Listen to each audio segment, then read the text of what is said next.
बिस्मिल्लाहिर्रहमानिर्रहीम। लाखों करोड़ों दुरूदो सलाम मोहम्मद मुस्तफ़ा सल्लल्लाहु अलैहि वसल्लम और आले मोहम्मद पर। मैं हूं उमर दराज गोंदल।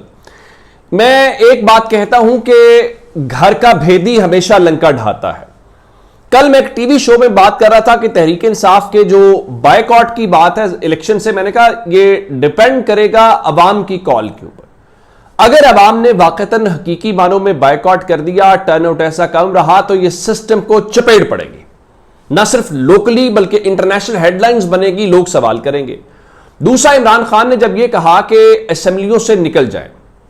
अब असेंबलियों से क्यों निकलेंगे? क्योंकि सिस्टम हमें आउट कर रहा है, हमें डिस्क्वालीफाई कर रहा है, डी सीट कर रहा है, ओथ नहीं लेने दे रहा, तो बस ठीक है, फिर हम निकल जाते हैं। उसके ऊपर दो बातें सामने आई हैं। पहली, बैरिस्टर अली जफर ने बात की है, और बैरिस्टर अली जफर साहब जो है वो एक शो में बैठे हुए थे और शो में बैठ के उन्होंने कहा देखें, सेनेट में माहौल भी मुख्तलिफ है और काम भी हो रहा है, तो वहां इलेक्शन चोरी करने का इल्जाम भी नहीं है। सो पीटीआई सेनेट में कमेटियों से इस्तीफे नहीं देगी, यानी कौमी असेंबली से इस्तीफे देगी, सेनेट से इस्तीफे नहीं देगी। मेरा एक सवाल है, अगर आप समझते हैं कि पंजाब असेंबली का इलेक्शन एमपीएस ठीक नहीं आए, तो फिर सवाल यह है कि पंजाब असेंबली से मुंतखब होने वाले सेनेटर्स के साथ बैठ के आप काम करने को तैयार हैं? यही आप सिंध से, बलूचिस्तान से, बाकी जगहों के ऊपर हैं। तो क्या यह बात, ये राय दुरुस्त है कि सेनेट के अंदर ना हो? यानी फिर कौमी असेंबली का क्या इंपैक्ट आएगा? वो कहेंगे जी ये देखें जी, ये कौमी असेंबली से तो इस्तीफे दे रहे हैं, सेनेट में ही हमारे साथ बैठे हुए हैं। तो मुझे नहीं मालूम कि अली जफर साहब ने ये जाती हैसियत के अंदर बयान दिया है या फिर उन्होंने पार्टी पॉलिसी वाकई ही ये है कि आप बाकी जगहों से निकलेंगे, फिर तो इंपैक्ट ही नहीं आएगा, फिर तो आधा तीतर और आधा बटेर वाली बात आ जाएगी। और उसके बाद एक बात जरा और है कि कौमी असेंबली में पाकिस्तान तहरीक इंसाफ के कोई 80 के करीब इस वक्त अरकान है। अगर डिस्क्वालीफाइड को निकाल दिया जाए, बाकी सबको निकाल दिया जाए, अभी तक आधे ऐसे मेंबरान नहीं हैं जिन्होंने अपने कायमा कमेटियों से जो इस्तीफे हैं वो स्पीकर को या अपने पार्टी के जो चीफ विप आमिर डोगर हैं उनको जमा करवा दिए हैं। अब इससे क्या बहस जन्म ले रही है? इससे बहस जन्म ये ले रही है कि 5 या 6 दिन हो गए हैं इमरान खान के इस ऑर्डर को आए हुए कि आप असेंबलियों से कायमा कमेटियों से इब्तदाई तौर पे इस्तीफे दें। तो उसमें से इवन 2 लोग तो ऐसे थे, जैसे फैसल अमीन गंडापुर साहब हैं जो अली अमीन गंडापुर के भाई हैं, और अनीका मेहदी साहिबा हैं जो हाफजाबाद से एमएनए हैं। उन दोनों के जो इस्तीफे हैं वो वापस किए गए और कहा गया कि उनकी शायद जो दस्तखत हैं उसके हवाले से थे, या उन्होंने अपने इस्तीफों की कॉपीज जमा कराई थी, तो उन्होंने कहा नहीं, आप अपने जो ओरिजिनल इस्तीफे हैं वो जमा कराएं। लेकिन जिस तरह बैरिस्टर गौहर थे और बाकी लोग थे, इन्होंने जाके अपने इस्तीफे जमा करा दिए। लेकिन आपने जितने इस्तीफे जमा हुए हैं वो आधे भी अभी तक नहीं है। तो अब सवाल यह है कि क्या तहरीक इंसाफ का एमएनए वाकईतन नहीं चाहता कायमा कमेटियों से इस्तीफा देना? यह एक इंपॉर्टेंट बात है। दूसरी बात यह है कि अभी तक उनमें से कोई ऐसा शख्स नहीं है जिसका इस्तीफा स्पीकर ने मंजूर कर लिया। उसमें भी कहा जा रहा है कि उसका प्रोसेस ये होता है, जब आप रिजाइन करते हैं तो स्पीकर का ये इख्तियार होता है कि आप बुलाएं, इंडिविजुअली बुलाएं या कलेक्टिवली बुलाएं, कि एक एक करके बुला लें, सबको बुला लें कि आएं जी, अपने इस्तीफों की तस्दीक कराएं कि क्या आपने वाकईतन ये इस्तीफे दिए हैं या फिर आपने ये इस्तीफे नहीं दिए। तो अरकान जब कहते हैं कि हमने ये इस्तीफे दिए हैं तो आपका इस्तीफा मंजूर कर लिया जाता है। अब देखना यह है कि क्या स्पीकर इस मामले के ऊपर, इस मामले को लटकाते हैं या फौरी तौर पे इस हवाले से जो है वो इन इस्तीफों को मंजूर करते हैं। तो ये पाकिस्तान तहरीक इंसाफ के हवाले से भी एक बात जो है वो मेरा ख्याल है उनको देखनी चाहिए, उससे चीजें थोड़ी और जो है वो समझ उनको आ जाएंगी और चीजें जो लोग हैं उनके लिए भी थोड़ी सी क्लैरिटी आ जाएगी। एक बात हो गई।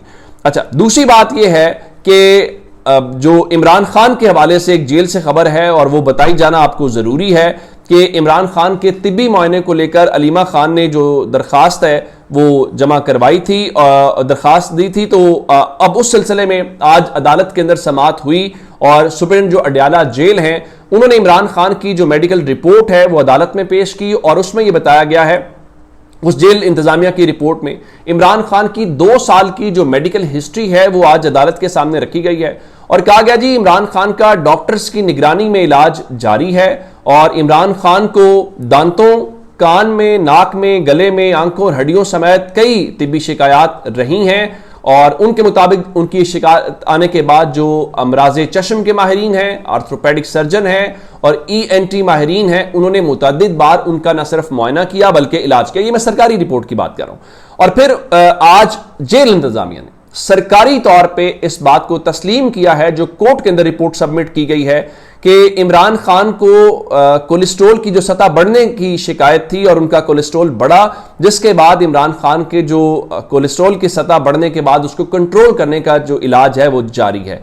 इससे पहले तो वो ये इस बात को मानने को तैयार ही नहीं थे ना जी कि कोई ऐसी सूरत हाल है। और मैंने आज आपको बताया था कि डॉन अखबार, जो एक बड़ा अखबार तस्वुर किया जाता है, वो कह रहा है कि भाई उस जेल में 148 अफराद वो हैं जो HIV पॉजिटिव हैं और ये किसी भी पंजाब की जेल के अंदर नंबर ज्यादा। पूरे पंजाब में जो 2 दर्जन से ज्यादा, बल्कि 3 दर्जन कह लीजिए जो जेलें हैं, वहां पे 650 लोग हैं और सिर्फ एक के अंदर 150 है। तो आप उसमें से निकाल लीजिए एवरेज, मैंने उस हवाले से बताया था। तो अब वो चीजें तो मेरा ख्याल ये है कि वो मशकूक हैं ही हैं। तो अब मेरा ख्याल है कि इमरान खान का जो तिब्बी मुआयना है वो उनके मर्जी के डॉक्टर से होना चाहिए। जिस तरह से नवाज शरीफ साहब को डॉक्टर अदनान वाली फैसिलिटी अवेलेबल थी, तो इमरान खान ये तो नहीं कह रहे ना मुझे कोई आप शौकत खानम शिफ्ट कर दें या जेल से निकाल के किसी हॉस्पिटल शिफ्ट कर दें। यही कहना है कि भाई मेरे डॉक्टर से भी मेरा, ये तो एक आम सी बात है।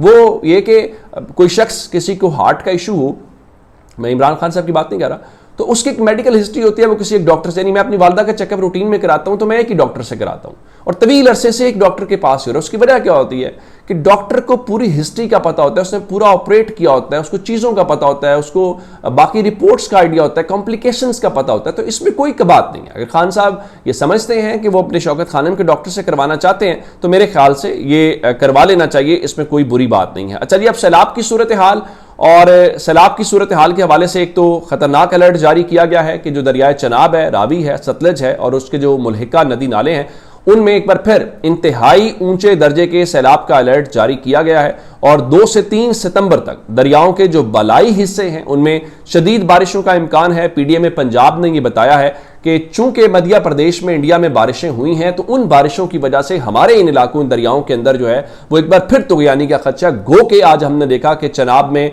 कादराबाद के मकाम के ऊपर पानी की सतह काफ़ी बेहतर है, इधर रावी पे जो है वो शादरा के मकाम पे बेहतर है, ओवरऑल बेहतर थी। लेकिन आज लग रहा है कि सूरत हाल मजीद खराब हो रही है और मरीम नवाज शरीफ जो है वो PDM के जो फ्लड कंट्रोल रूम है वो वहां पे भी पहुंची हैं। और फिर इसी से जुड़ा हुआ असल वो खबर है जो मैंने आपके लाहौर के हवाले से देनी थी, चूंकि इन दरियाओं में हमारे जो दरिया हैं, जो चनाब और रावी हैं, वहां पे इतलात ये हैं कि उनमें इनफ्लो बड़ा है। तो अगर इनफ्लो बड़ा है तो फिर खराबी है। खैर, अब्दुल अलीम खान जी पाक व्यू सोसाइटी के जो मालिक हैं, उन्होंने आज कोई 13 - 13.5 मिनट का एक वीडियो पैगाम जारी किया है और न सिर्फ उनकी अपने मुख्तलिफ अकाउंट से शेयर किया गया है, फिर जो समा न्यूज़ से मुंसलिक मुख्तलिफ हमारे जर्नलिस्ट हैं, जिस तरह से तलत हैं, किरण नाज हैं, तो उनके अकाउंट से भी शेयर किया गया। जाहिर है वो उनके इदारे के चेयरमैन हैं, तो वो उस हवाले से। अब उसमें क्या किया गया, उसमें लुबे लुबाब ये है कि एक बार फिर जो आमतौर पर हमारे यहाँ आजकल हर चीज़ सोशल मीडिया के ऊपर गुस्से का इजहार है, तो उन्होंने पॉडकास्ट या पॉडकास्टर्स का लफ्ज़ इस्तेमाल किया। तो